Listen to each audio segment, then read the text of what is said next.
Violent clashes have gripped parts of the UK in recent days as protests fuelled by anti-immigrant sentiment rage across communities. But what sparked the riots and why are they spreading? On July 29th, 3 girls were murdered in a knife attack at a Taylor Swift-themed dance workshop in the normally quiet seaside town of Southport, a crime that has shocked the nation.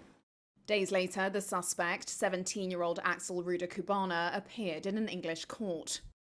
Police quickly clarified that the incident was not terrorism-related, adding that Ruda-Cubana was born in Britain and that his parents had moved to the UK from Rwanda. Rumours around the suspect's heritage quickly gained traction online, fueling protests by anti-immigration and anti-Muslim demonstrators, which quickly descended into violence, arson and looting. Cars have been set on fire, and some unverified social media videos have shown ethnic minorities being attacked. False messaging on online platforms has also wrongly identified the suspected killer as a radical Islamist migrant. Police say high-profile figures amplifying these claims have contributed to the public response to the Southport killings.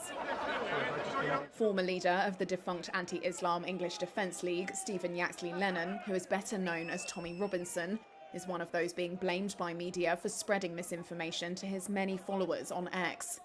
Ex-owner Elon Musk has also weighed in.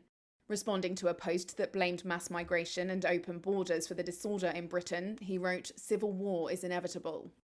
The spokesperson for British Prime Minister Keir Starmer said there was no justification for Musk's comments. We'll ramp up criminal justice. There have already been hundreds of arrests. Starmer, who has held emergency meetings with police and prison chiefs, has said violent protesters who target Muslim communities would swiftly face the full force of the law. Police say they've arrested hundreds of people since the start of the unrest and warned of lengthy prison terms for those found guilty of violent disorder.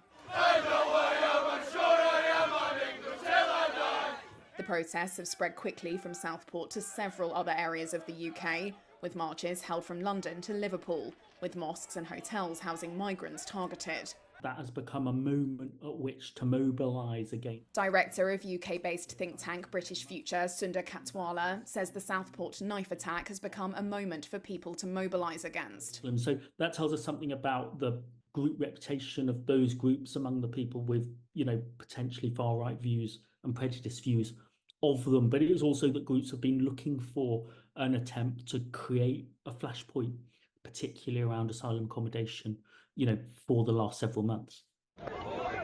The British government also says it's examining the role foreign states are playing in amplifying disinformation online, while warning social media firms they had to do more to stop it.